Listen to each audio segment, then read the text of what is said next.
Very good day to all of you. The poem that we are going to take is The Lotus, written by Toru Dutt, a remarkable Indo-Anglian poet. She was a Bengali translator and a poet from Indian subcontinent, and she wrote in English and in French. We can say that she was one of the founding figures of Indo-Anglian literature along with Sarojini Naidu, and she has written many volumes of poetry, ancient ballads, legends of Hindustan. So the poem, they are remarkable for the Indianness. She died at a very early age of 21. When she was only 21, she died. But uh, she wrote, she left behind her very remarkable poetry. So this poem that we are going to take is an extract from ancient ballads and legends of Hindustan.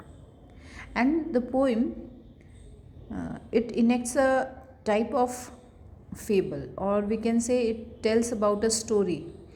It's in the form of fable, and love is personified, and it comes to Flora, the Roman goddess of flowering plants, and asks to create the most beautiful flower in the world.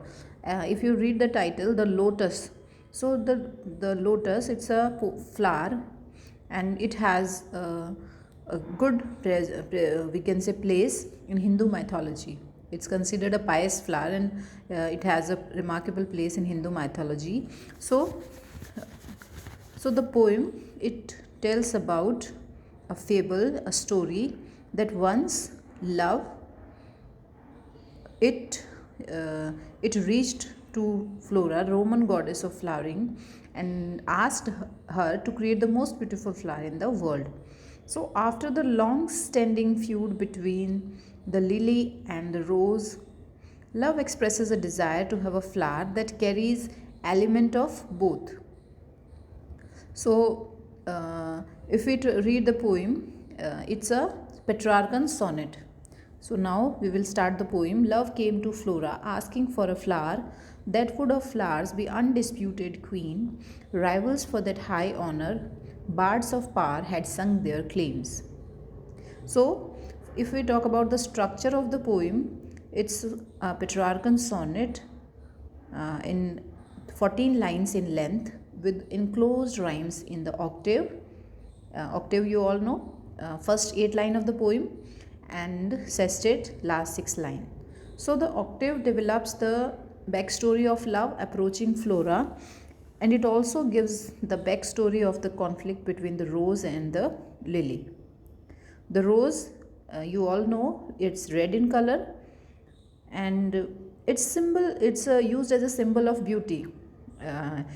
Means most of the time we say that she is as beautiful as red rose. So rose is the symbol of beauty, while lily is in white color, and it is symbol of we can say grace, elegance.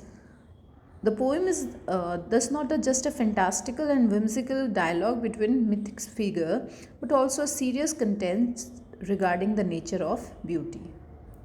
So it has a turn after octave and interlocking rhyme scheme of the sestet, that is 8 line and 6 line.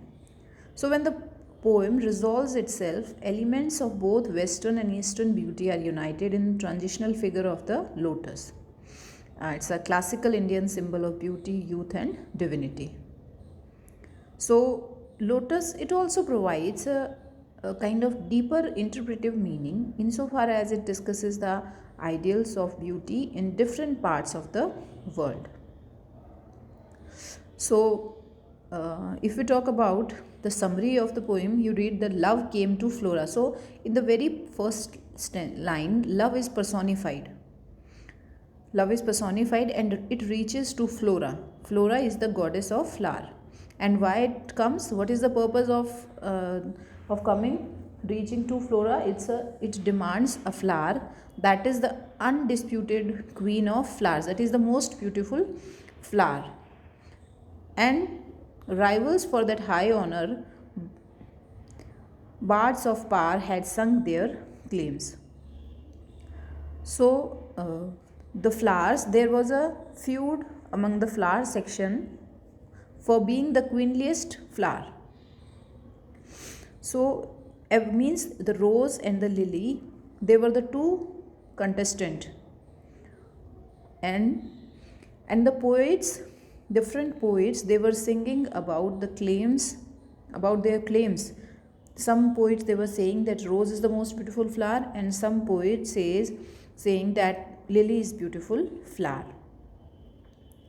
So, at a deeper and symbolic level, the poem deals with the operations of Psyche, love, and Flora. So, if we see, is love asks Flora for the best solution to have a happy and peaceful life. So, that shows a beautiful imagination. So, as it's a Petrarchan sonnet, it projects a kind of debate. So, debate among rose and lily. It's all about rose and lily, and many poets, they were singing about their claims. If we read the line, the rose can never tar like the pale lily with her Juno mane, but is the lily lovelier? Thus between flower section rang the strife in Psyche's bar. Give me a flower delicious as the rose and stately as the lily in her pride. But of what color? Rose red, love first chose, then prayed, no lily white, or both provide. And Flora gave the lotus, rose red dyed, and lily white, the queenliest flower that blows. So the speaker describes love coming to Flora to hear her choice of which flower she thought should be named as the undisputed queen of flowers. It seems that the rose and the lily had held that high regard for a long time. If you read the line, bards of power had sung their claims. Bards of power means poets. Many poets, they had sung the claims of rose as well as lily. So they each decided that the undisputed queen must be rose red or lily white.